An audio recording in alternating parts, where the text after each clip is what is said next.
Scent के सीसी भर कवलू सहर कवलू यही ना कि सहर हर कवलू कि सेंट के इधर ना इतारा कामे आई नाइट में कामे आ जाए नो अंकेश भैया ई ठीक बा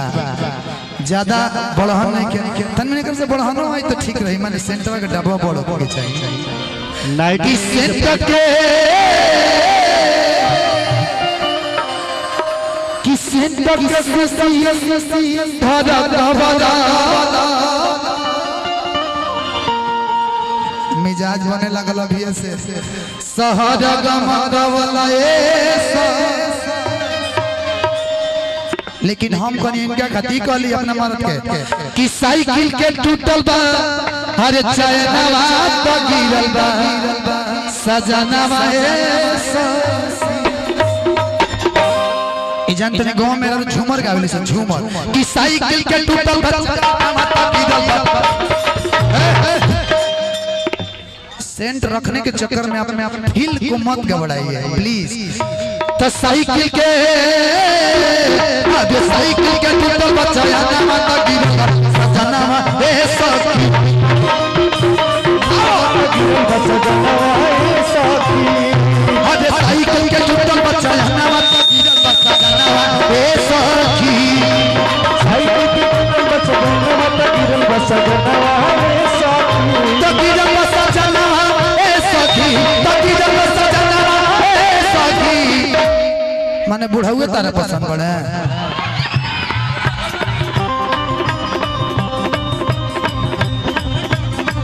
रुकी रुकी तो अब जवाने कहाँ से बनी बाहर झड़ गई बताओ धनंजय भैया भले वीरेंद्र सहवाग का बाल क्यों न झड़ गया लेकिन शोएब अख्तर जानते हैं कि बॉल डालने के बाद क्या नतीजा गुजरता है।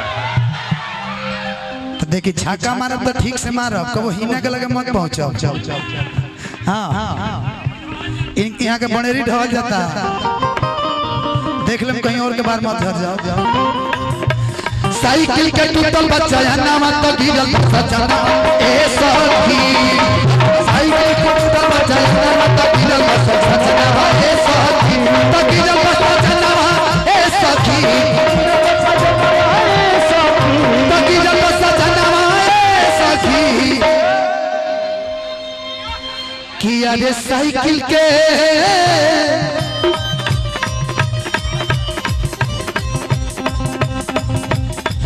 गोरी फूला झाड़ी बाड़ू पापा के परी बाड़ू गोरी फूला झाड़ी बाड़ू पापा के परी बाड़ू लगलू पसारे तू तपा पियर फराक वाली कच्चा कच्चा मारा तारुआ पियर फराक वाली लेकिन ना होइलो हो बात करे कि हमसे बात करे बात करे कि हमसे बात करे भागे में मोबाइल नंबर लगता दो हाथ धोले भैया लाइट वाले भैया कहाँ हैं इसको वाइट रखिए ठीक ना प्लीज कि गोरी फूला झाड़ी बाड़ू हे बुढ़ाऊ के परी बाड़ू लेकिन इधर आइए हिना जी इधर आइए लेकिन ऐसे नहीं होगा एक बार नचा दीजिए तो चाचा को कि गोरी फूला झाड़ी बाड़ू पापा के परी बाड़ू हेलो हेलो ई डांस ना चाचा देह ना बुढ़ा गल बा मन थोड़ी बुढ़ा गल बा एखल तन धर के नाची है ना भैया हिना जी इधर आइए भैया हां हाथवा में लाइसेंस हो लेले बाटो हाथ में लाइसेंस कोनो दिक्कत नहीं है हटार से खाली बार के देख ली सिस्टम ठीक बा कि ना कि गोरी फूला झाड़ी बाड़ू पापा के परी बाड़ू गोरी फूला झाड़ी बाड़ू पापा के परी बाड़ू लगलू बसादे तू तपा पियर फराक वाली चक्का चमारो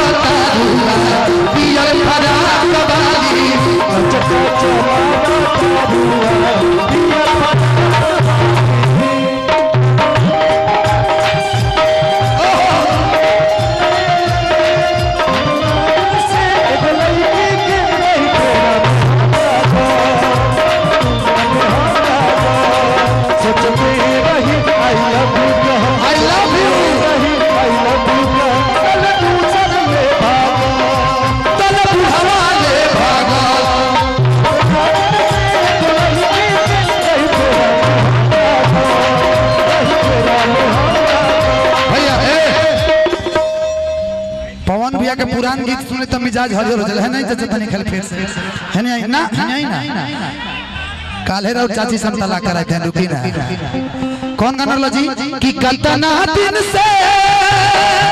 एगो लड़की के रही फेरा में हम लागो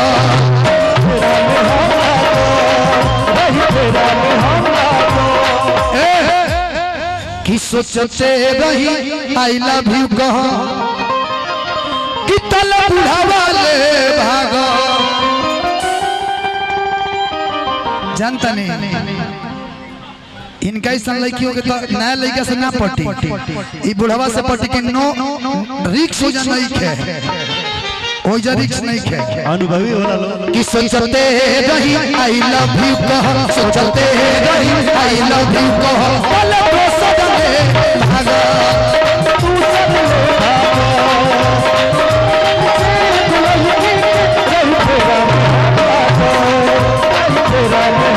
आज साइकिल के टूटल बचाया ना तो गिरल फसा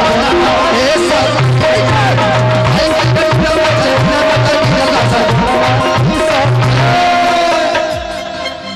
और ते कहते राजा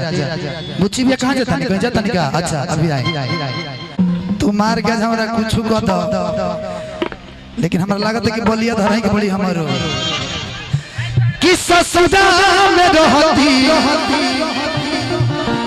तो झाड़ी के उठोई तो नहीं हर में लागत सदा मत गिरल सजना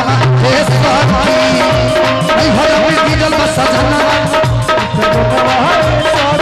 तो गिरल सजना ए सखी कि गिरल सजना ए सखी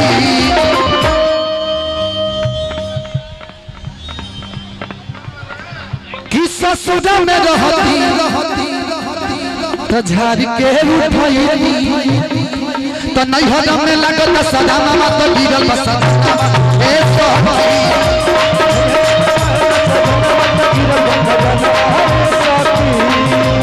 नहीं हो में लागत सदा मामा तो गिरल सजना ए सखी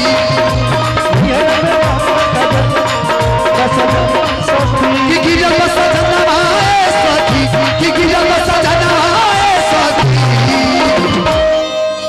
इसको खोल देना दिक्कत हो रहा है आपको हम समझ सकते हैं इनकर लहंगा बा महंगा फाट गइल बा